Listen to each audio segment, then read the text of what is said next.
जिसमें हमने लाइट क्या होता है, रे क्या होते हैं, रिफ्लेक्शन क्या होता है, छोटी मोटी बातें की थी और प्लेन मिरर के थ्रू कैसे इमेज बनाई जाती है वो देखा था।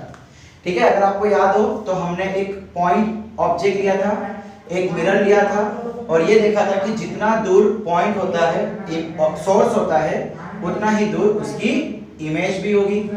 और इस इमेज को हम वर्चुअल एंड इरेक्ट इमेज कहते थे। ठीक है, अब चलो हमें आज भी इसी को कंटिन्यू करना है। आप कह सकते हैं कि ये प्लेन मिरर का पार्ट 2 है आज, और आज हम देखने वाले हैं एक्सटेंडेड बॉडी की इमेज। लास्ट टाइम हमने क्या देखा था, एक पॉइंट ऑब्जेक्ट, आज हम देखेंगे एक्सटेंड ऑब्जेक्ट। सपोज करो कि आप या कोई चीज, हम जब मिरर के आगे खड़े होते हैं या कोई बड़ी चीज मिरर के आगे खड़ी होती है तो उस समय उसकी इमेज कैसे बनेगी। एंड मान लेते हैं कि चलिए ये हो गई इसकी इमेज। अब अच्छा, इस समय हम क्या करेंगे, हम इसके 2 पॉइंट सेलेक्ट करेंगे, ऑब्जेक्ट के 2 पॉइंट सेलेक्ट करेंगे। एक हमने ले लिया इसका टॉप पॉइंट, एक ले लेंगे इसका बॉटम पॉइंट। अब पॉइंट तो हमको पता है ना कैसे इमेज बनेगा, जितना दूर ऑब्जेक्ट उतना ही दूर इमेज। सिमिलरली इसकी इमेज भी यहां कहीं आ जाएगी। ये क्या मिल जाएगा आपको, इमेज मिल गई, खत्म कहानी। ये ए बी, ये क्या हो गया, ए डैश बी डैश। बट खाली इतना ड्रॉ करने से आपकी बात नहीं बनेगी, हमको रे डायग्राम दिखाना पड़ेगा। रे डायग्राम कैसे दिखाएंगे, देखो यहां से 2 रेज ले लो, यहां से 2 रेज ले लो। एक हम ले लेते हैं परपेंडिकुलर, दूसरी हम ले लेते हैं किसी एंगल पे। सिमिलरली एक परपेंडिकुलर और दूसरी कोई एंगल पे। मैंने आपको लास्ट टाइम क्या सिखाया था, पहले आप ऑब्जेक्ट की इमेज पहले बनाओ एंड उसको यहां से एक्सटेंड कर दो।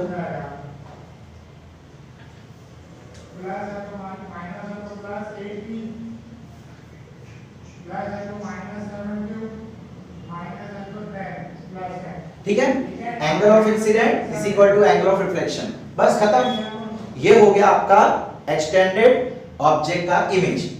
अब अगर इस समय हम थोड़ा टिल्टेड कर देवे, मतलब मिरर को टिल्ट कर लेते हैं एंड ऑब्जेक्ट को ऐसे ही रखते हैं, क्या होगा इस समय,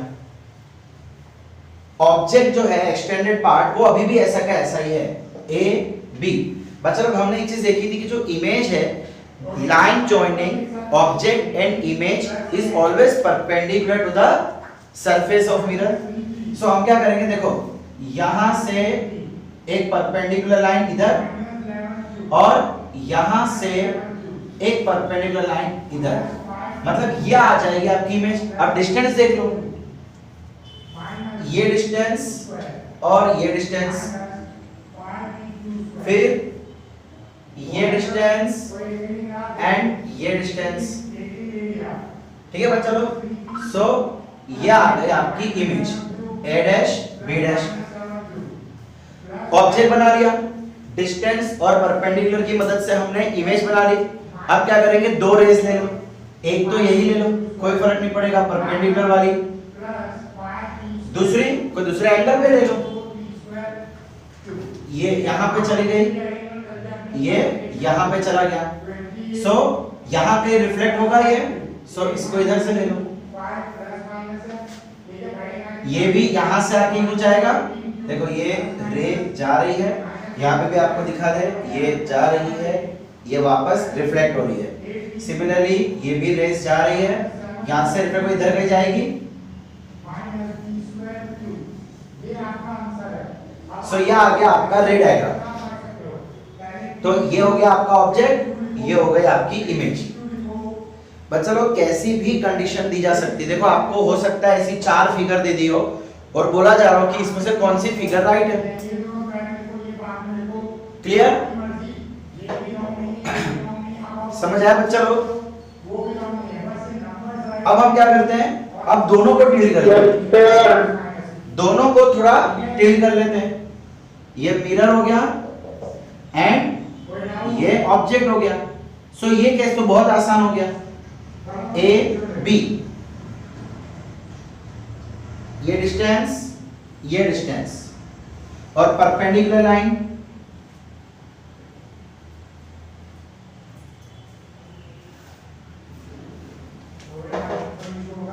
ये डिस्टेंस, ये डिस्टेंस। ठीक है, आप लोग स्केल से करेंगे तो आप लोग स्केल से लेंगे परपेंडिकुलर डिस्टेंस तो आपका एग्जैक्टली आएगा। सो ये ऐसी कुछ हो जाएगी हमारी image, A dash B dash. तो एक रे तो हमने ले ली perpendicular, angle of incidence, angle of reflection, ये परपेंडिकुलर तो ये भी परपेंडिकुलर। अच्छा, ये एक चीज है, इसको ऐसे भी दिखाना पड़ेगा आपको, ये आके यही रिफ्लेक्ट हो रही है। सॉरी ओके, सिमिलरली ये परपेंडिकुलर जा रही है और परपेंडिकुलर आ रही है। बच्चा लोग रिफ्लेक्शन के समय याद रखना, अगर इंसिडेंट रे 90 डिग्री पे है, मतलब मैं यहाँ पे नॉर्मल ड्रॉ करूंगा तो नॉर्मल भी इसके ऊपर ही हो जाएगी, यस और नो। अब अगर इंसिडेंट एंगल 90 डिग्री है तो रिफ्लेक्टेड एंगल भी तो 90 डिग्री होगा, मतलब जहां से आई वहीं से वो वापस चली जाएगी, 90 डिग्री बनाएगा और वापस चले जाएगा। समझ आ रहा है? कब होगा ऐसा? कब होगा? जब वो 90 डिग्री बनाएगा तभी। सो देखो, इस समय 90 डिग्री बनाया, वापस चला गया। एंड एक रे ये ले लेते हैं, एक रे ये ले लेते हैं, इसको पीछे एक्सटेंड कर दो।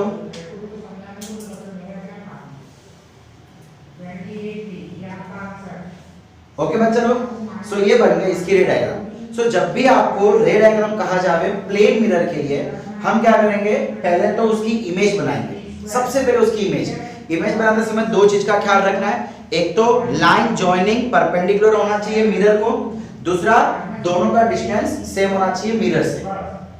बस आपका इमेज बन गई और उसके बाद अपना रे डायग्राम आप कंप्लीट कर लो। अब बच्चा लोग हम बात कर लेते हैं क्लॉक प्रॉब्लम्स की। प्लेन मिरर और क्लॉक के रिलेटेड कुछ क्वेश्चंस पूछे जाते हैं। एक क्लॉक है जिसमें इस तरह की डिजाइन दी हुई है, मतलब कितने बज रहे हैं अभी, तो ये नन्हा काटा है और वो बड़ा वाला काटा है। आई थिंक इस समय कितने हो रहे हैं, 3 o'clock हो रहे हैं। अब इसके सामने अगर हम प्लेन मिरर ले लेंगे तो इसकी इमेज जो आएगी उसमें क्या टाइम होगा? क्वेश्चन क्या पूछा जा रहा है, what time will be shown by image.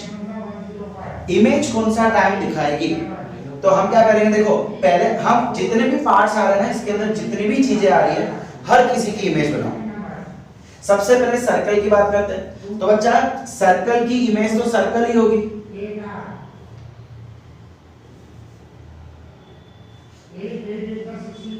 Circle की इमेज तो सर्कल ही होगी, जितनी रेडियस इसकी उतनी रेडियस इसकी। अभी के लिए आपको थोड़ा ऊपर नीचे लग रहा होगा बट दोनों की रेडियस सेम होगी। अब मेन थिंग है ये दोनों hour hand and minute hand. बच्चा जरा ध्यान से देखो, मैं इसका एक ये पॉइंट लेता हूं, एक ये पॉइंट लेता हूं, एक ये पॉइंट लेता हूं। हमने क्या देखा था, एक्सटेंडेड ऑब्जेक्ट के मिनिमम 2 पॉइंट आपको लेने। सो ये एक्सटेंड ऑब्जेक्ट, इसके 2 पॉइंट, ये एक्सटेंडेड, इसके 2 पॉइंट। अब ये पॉइंट कितनी दूरी पे बनेगा, ये वाला पॉइंट, इसको मैं नाम देता हूं ए बी सी। तो ये ए डैश यहां बन गया, ये बी वाला, ये बी, ये बी समथिंग यहां आ गया और ये सी।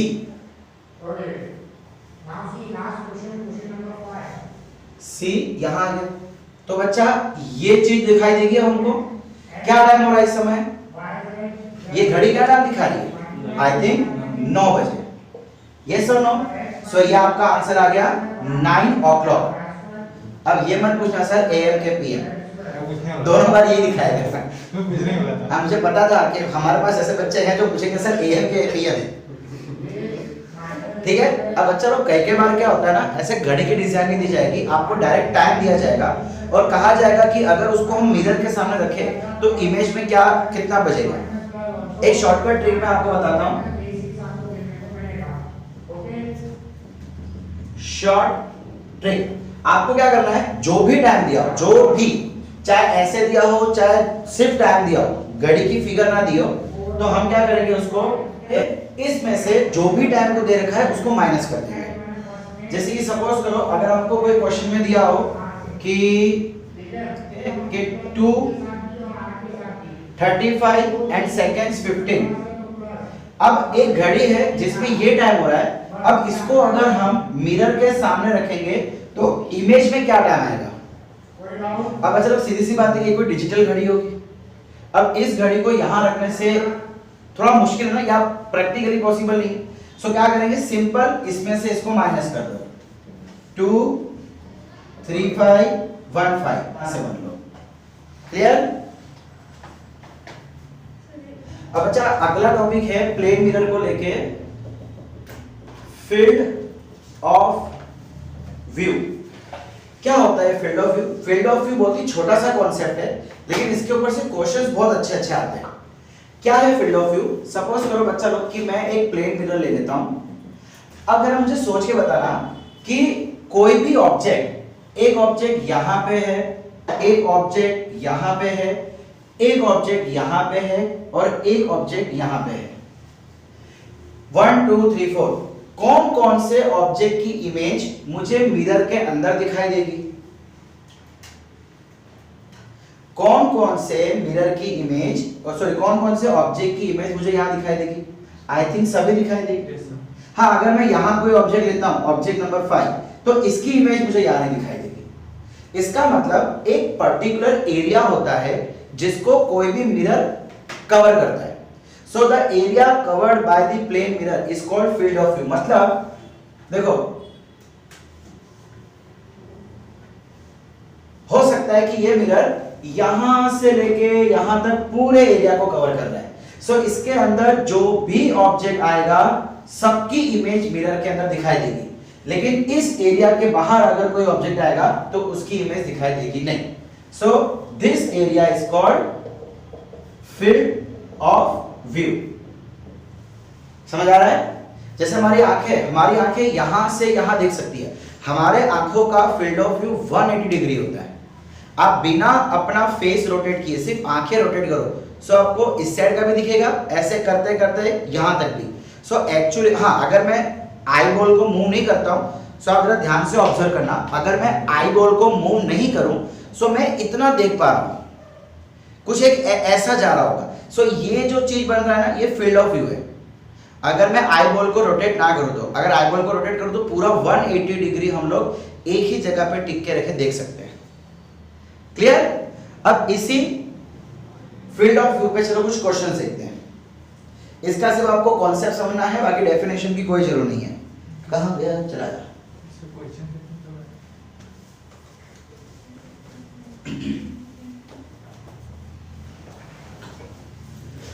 So question number 1,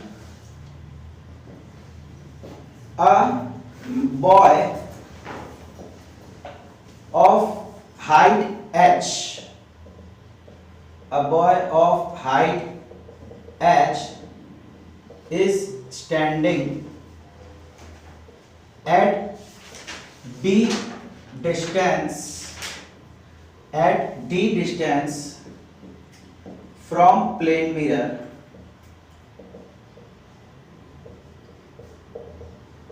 What should be the minimum height? What should be the minimum height of mirror so that full image of boy is seen? अब अच्छा वो कह क्या रहा है कि एक बॉय है जिसकी हाइट है कैपिटल H। चलो ये बना लेते हैं हम, एक बॉय, इसकी हाइट कितनी है? Capital H। अब ये खड़ा है एक मिरर के सामने, मैं ये एक मिरर ले लेता हूं, कितना लंबा है मुझे बिल्कुल नहीं पता, मैंने अभी अपने मर्जी से कोई भी एक हाइट का मिरर ले लिया। What should be the minimum height of the mirror? इस मिरर की कम से कम कितनी हाइट होनी चाहिए ताकि इसकी पूरी इमेज यहां पे बन सके। एक काम करते हैं, थोड़ा बॉय को भी लंबा कर देते हैं, ठीक है ना, लगना चाहिए भाई बॉय है। चलिए इसकी हाइट है h। अब जरूरी है कि मिरर को इसके जितना या इसके बड़ा होना पड़ेगा तो ही पूरा दिखेगा? नहीं, कोई भी हाइट हो सकती है। सो मिनिमम हाइट कितनी है जिसके वजह से इसकी पूरे, सपोज करो बच्चा लोग कि मैं एक मिरर को यहां ले लेता हूं और इसका फील्ड ऑफ व्यू सिर्फ इतना है, इसका मतलब इतना पार्ट तो बॉय का दिखेगा ही नहीं, सो मतलब का ही नहीं है। सो इसलिए हमें कहा गया कि कितना मिनिमम डिस्टेंस होना चाहिए, मिनिमम हाइट होनी चाहिए, और हमको डिस्टेंस d बोला है, standing at a distance d from the mirror. So mirror से ये दूरी कितनी है? d। अब चलो इसकी इमेज बना लो। इसके यहां से पॉइंट लिया, कुछ ज्यादा ही होने वाला इस बार।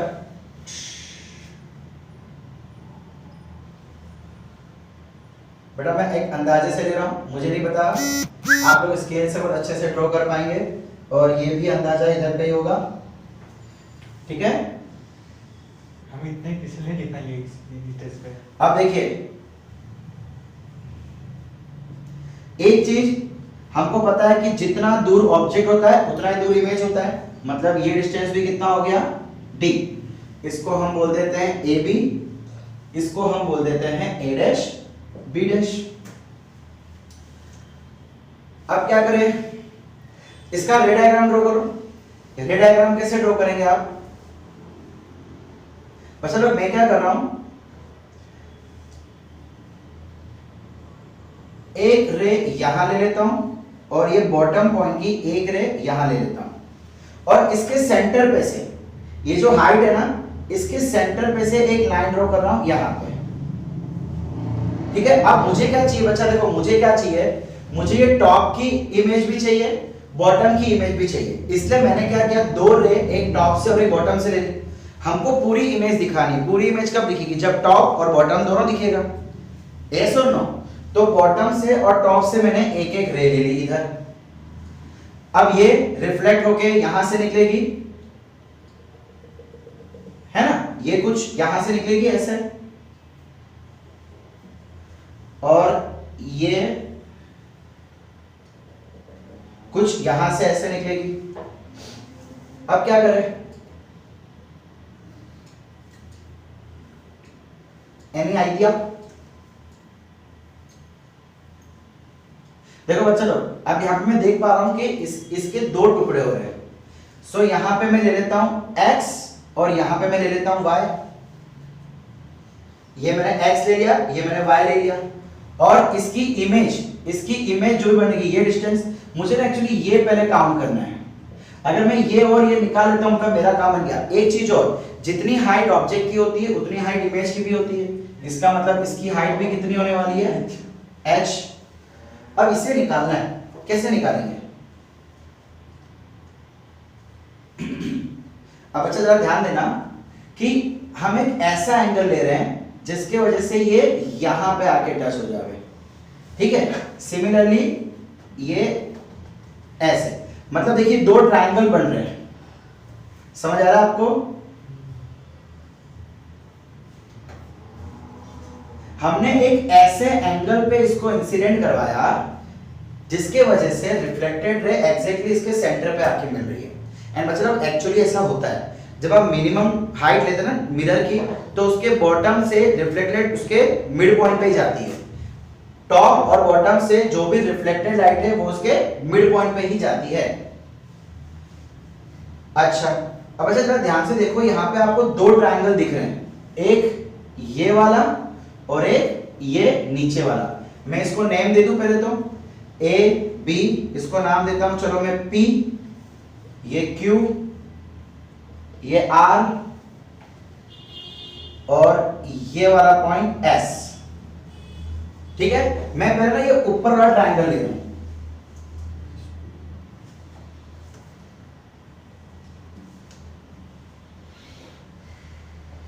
ये ट्रायंगल कुछ ऐसा है, उधर P, इधर A' और इसके मिडल में चलो हम बोल देते हैं M। ये हो गया M, और ये बीच में एक लाइन आ रही है XR की, सॉरी Q और R की, Q और R। बच्चा x तो इसकी हाइट ली है हमने, x और y क्या इसकी हाइट है। अब जरा ध्यान से देखो, P से R ये डिस्टेंस कितना है d, और P से लेके M तक, P से लेके M तक d प्लस d कितना हो जाएगा, 2d हो जाएगा। यस और नो? बच्चा मुझे इसकी हाइट कैलकुलेट करनी है, तो देखिए यहां पे ये दो ट्रायंगल आपको दिख रहे हैं, PQR और PR, दो तो स्टैंडर्ड 10th में आपने सिमिलर ट्रायंगल्स का कुछ कॉन्सेप्ट पढ़ा था। अगर ट्रायंगल सिमिलर है तो उसके साइड्स के रेशियो इक्वल होते हैं। ये ट्रायंगल सिमिलर कैसे, वो निकालना भी काफी आसान है। ये इसको पैरेलल, सो ये एंगल इज इक्वल टू ये एंगल, ये एंगल इज इक्वल टू ये एंगल, करस्पॉन्डिंग एंगल, और ये वाला एंगल कॉमन हो गया। So by angle angle angle, by angle angle angle, देखो फिजिक्स तो खत्म हो गई, अब मैथ्स चालू हो रही है। By angle angle angle triangle PQR is similar to triangle PA'M। अच्छा PA'M, एक बड़ा ट्रायंगल ले रहे हैं और एक छोटा ट्रायंगल ले रहे हैं, ये दोनों ट्रायंगल सिमिलर है, कॉन्ग्रुएंट नहीं है, ठीक है। अब सिमिलर ट्रायंगल है तो हमको पता है कि उसके साइड्स के रेशियोस इक्वल होते हैं। सो मैं क्या ले रहा हूं, एक A'M upon QR, A'M upon QR is equal to PR upon PM। मेरे पास एक्चुअली इसकी अवेलेबिलिटी है ना, D और 2D, सो PR अपॉन PM, सो PR upon PM। Clear? Value put कर दो, मुझे क्या फाइंड करना है, A'M फाइंड करना है। QR कितना है, QR, अच्छा QR मैंने कितना लिया हुआ है, देखो x लिया हुआ है ना, so x is equal to PR D PM 2D, D से D कट गया, x वहां पे चला गया, A'M is equal to x by 2, यानी कि इसकी वैल्यू कितनी आ गई, x बाय 2, ठीक है। सिमिलरली नीचे वाला ट्रायंगल लो, सो ये भी कितना आ जाएगा, y बाय 2, है क्या नहीं? सब कुछ तो वही है बच्चा, ये d है, ये 2d है और ये y है, मतलब यही फिगर इसके नीचे आएगी, ये y हो जाएगा, ये d और ये 2d। नहीं समझ आ रहा? देखो ठीक है, ये P, यहां पे क्या लिया हमने, R और S, ये बीच की लाइन RS, और ये हमने लिया है M, और नीचे B डैश, इसको हमने Y ले लिया है, ये कितना है D, और ये पूरा कितना है 2D। सेम वही चीज, ये ट्रायंगल और ये ट्रायंगल सिमिलर, जो कहानी वहां पे देखी थी वही कहानी यहां पे बेटा। सो क्या हो जाएगा, यहां पे मैं डायरेक्ट रेशियो ले रहा हूं, y upon B dash M is equal to D upon 2D। So यहां से D से D चला गया, एक मिनट मैंने एक गलती कर दी, पहले ये लिया ना तो पहले D आना चाहिए, बरोबर है, y upon this D upon 2D, ठीक है। यहां क्या हो जाएगा, मुझे किसका चाहिए, PM डैश, मुझे ये चाहिए, सो ये यहां पे, ये यहां पे, एक मिनट, कुछ लोचा तो नहीं किया sir, B dash M divide by y आएगा ना शायद। एक मिनट देखो, यहां से क्या बन रहा है, B dash M is equal to 2y,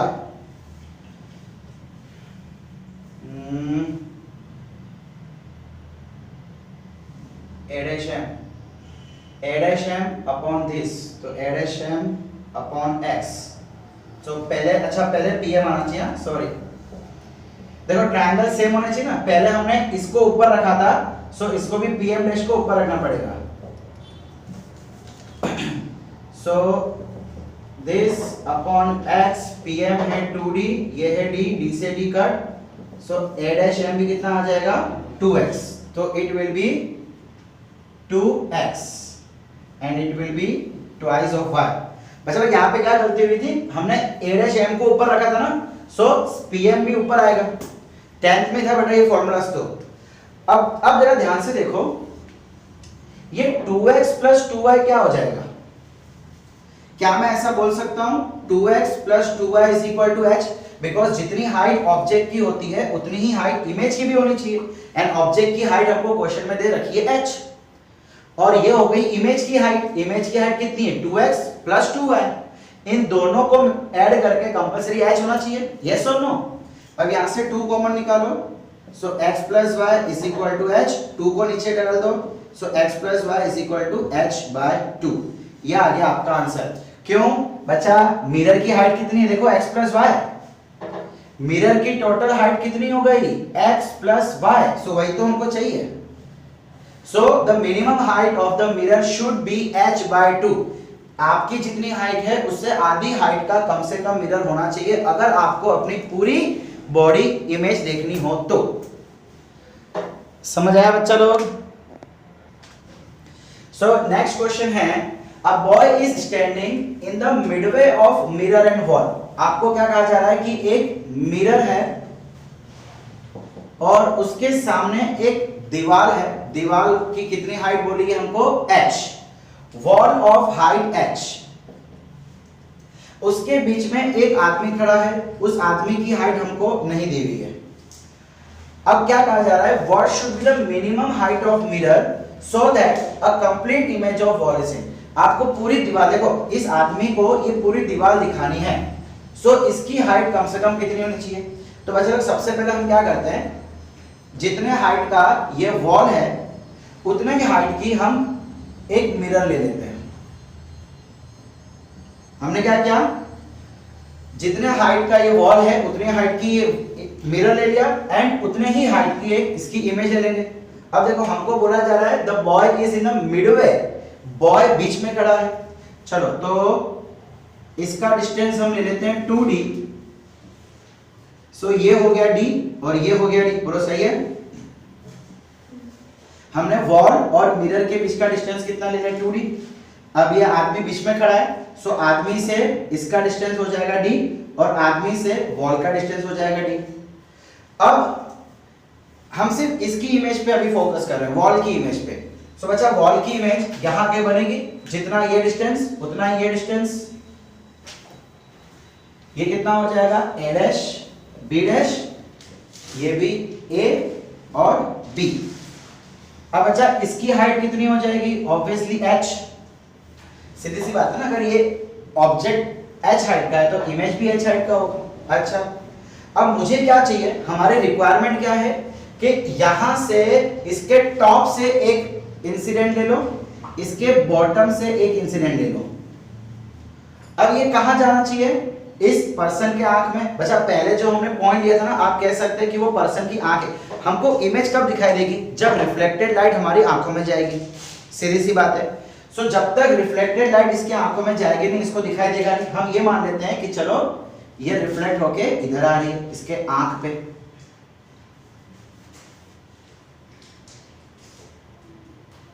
ये क्या ले लिया हमने, आई, तो इसके आई पे रिफ्लेक्ट होके आ रही है। अब बच्चा ये टॉप का है, टॉप से रे आ रही है, सो ये चली जाएगी टॉप पे, ये चली जाएगी बॉटम पे, बोलो सही है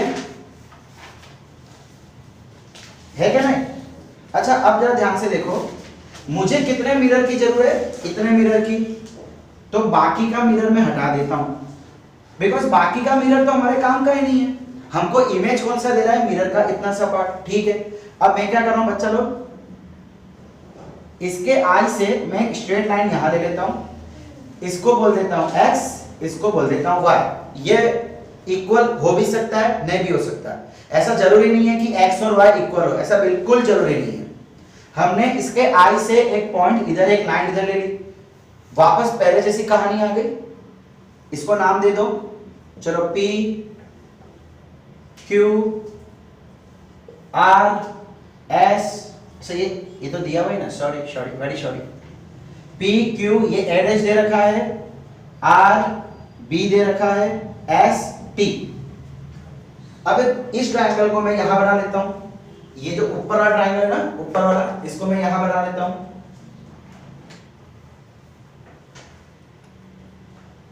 ठीक है, ये हो गया p, ये बीच में एक लाइन q, ये a डैश, ये r और ये हो गया t। अब बचा pt, pt कितना है ध्यान से देखो, pt मतलब क्या है, आदमी और मिरर के बीच का डिस्टेंस d। pr, pr कितना है, p से लेके r, बचा इतना d है और ये डिस्टेंस कितना हो जाएगा, वापस 2d हो जाएगा ना। ऑब्जेक्ट जितना दूर होगा उतनी ही दूरी पे इमेज होगी।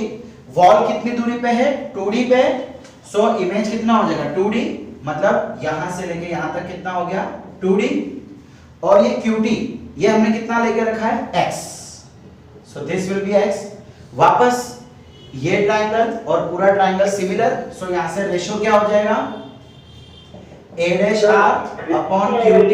सर वो 3D नहीं हो, 2D तो अच्छा हाँ 3d यस, p से लेके r तो d plus 2d 3d yes. इसका देखो हमें ये डिस्टेंस देखना है, ये डिस्टेंस, तो ये d और ये 2d कितना हो जाएगा 3d। a dash r upon qt is equal to pr upon pt। देखो पहले बड़े वाले ट्रायंगल का मैंने साइड लिया है, बड़े वाला ट्रायंगल a डैश r, बड़े वाला ट्रायंगल pr, फिर छोटे वाले ट्रायंगल का qt, छोटे वाले ट्रायंगल का pt। ये रेशियो लेने में गलती मत करना, दोनों तरफ अगर आप बड़ा ट्रायंगल को ऊपर रख रहे हो तो दोनों तरफ बड़ा ऊपर होना चाहिए, या अगर छोटे को ऊपर रख रहे हो तो दोनों तरफ छोटा ऊपर होना चाहिए। 10th में जो सीखा था सिमिलरिटी ऑफ ट्रायंगल्स। सो यहां से क्या हो जाएगा a डैश r मुझे चाहिए qt कितना है x, pr कितना है 3d और pt कितना है d से d cut, a dash r कितना आ गया 3x, सो ये कितना हो गया 3x। सिमिलरली जब आप इसको सॉल्व करोगे तो ये आ जाएगा 3y। सर अब क्या करेंगे, ये इसकी पूरी हाइट कितनी है बच्चा h, सो यहां पे क्या बन जाएगा 3x plus 3y is equal to h, x plus y is equal to h by 3। और ये रहा आपका आंसर। क्यों, मिरर की हाइट कितनी है x एंड y, हमें इतना ही मिरर चाहिए, ये इसके बाकी तो काम का ही नहीं था, बिकॉज टॉप का रिफ्लेक्शन ये दे रहा है, बॉटम का रिफ्लेक्शन ये दे रहा है। ओके, सो यहाँ पे आंसर क्या आ गया h बाय 3। सो अगर आपको मान लो वॉल की हाइट 9 मीटर दी है तो मिरर चाहिए 3 मीटर, वॉल की हाइट 12 मीटर दी है तो मिरर कितना चाहिए 4 मीटर। समझ आ रहा है बच्चा लोग। अगला क्वेश्चन यही है, बट आपसे सिर्फ एक चीज चेंज करने को बोल रहा है, एंड अगला क्वेश्चन आपको होमवर्क में करना है तो ध्यान से सुनना।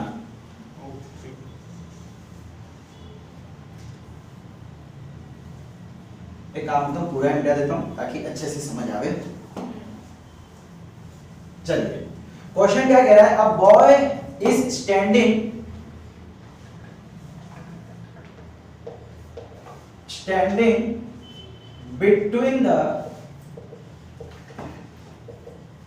between the mirror and the wall। भाई वॉल और मिरर के बीच में खड़ा है, लेकिन बीच में कहां खड़ा है पता नहीं। अभी हमको क्या कहा गया था कि एकदम सेंटर पे है, जैसे कि ये वॉल और वॉल की ही हाइट का मैं मिरर ले रहा हूं।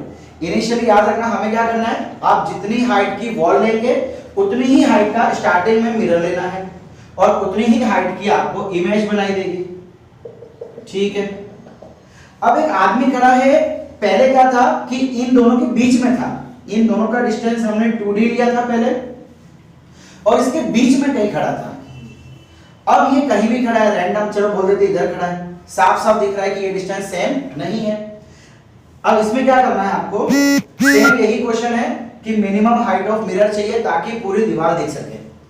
अब इसमें हम क्या छोटा सा चेंज करेंगे, ये डिस्टेंस ले लेते हैं a, ये डिस्टेंस ले लेते हैं b, दोनों अलग अलग है। ये है इमेज,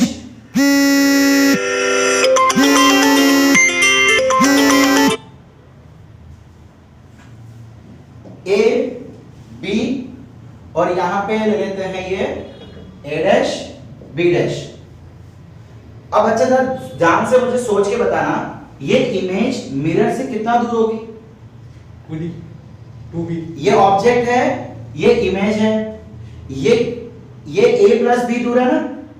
अरे यार ये मिरर से कितना दूर है, a प्लस b, सो ये डिस्टेंस कितना हो जाएगा a प्लस b। तो हमने पहले जो dd लिया था अब उसको a प्लस b लेके चलना है, बस इतना सा चेंजेस है, एंड आपको आंसर फाइंड करना है। हम क्या करेंगे, एक रे यहां ले लेते हैं टॉप से, एक रे ले लेते हैं बॉटम से। कंपलसरी हम टॉप और बॉटम ही लेंगे, बिकॉज हमें उसकी इमेज तो चाहिए, तो ही पूरी इमेज दिखाई देगी। और ये इसकी आई ले लेते हैं। सो रिफ्लेक्टेड आई कंपल्सरी कहां जानी चाहिए? आई पे। ठीक है, अब इसको पीछे रे डायग्राम ड्रॉ करना है। सो ये टॉप का एंड ये बॉटम का। अब इसके यहां से एक लाइन ले लो।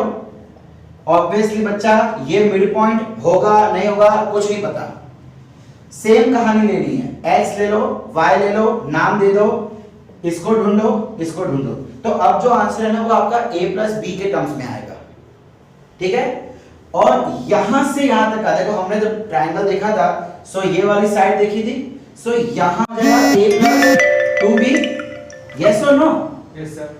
b plus a plus b, तो a plus 2b total distance हो गया। अब आप इसका आंसर खुद निकालेंगे। 60% तो मैंने आपको बता ही दिया, 40% काम आपको करना है। a+2 clear?